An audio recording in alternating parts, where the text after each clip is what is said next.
Gaza മുൻപ് ലോകത്തിലെ ശ്രദ്ധയിൽ നിന്നും പലപ്പോഴും അകന്നു നിൽക്കുന്ന ഒരു ഭൂപ്രദേശമാണ്.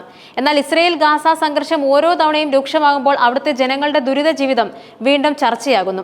22 മാസത്തോളമായി തുടരുന്ന ഈ സംഘർഷവും ഇസ്രയേൽ ഏർപ്പെടുത്തിയിരിക്കുന്ന ഉപരോധവും ഗാസയിലെ ജനങ്ങളുടെ ജീവിതം, പ്രത്യേകിച്ചും സ്ത്രീകളുടെയും കുട്ടികളുടെയും നിലനിൽപ്പിന് എത്രത്തോളം ഭീഷണിയായിരിക്കുന്നുവെന്ന് വ്യക്തമാക്കുന്ന ഏറ്റവും പുതിയ വിവരങ്ങളാണ് പുറത്തുവരുന്നത്.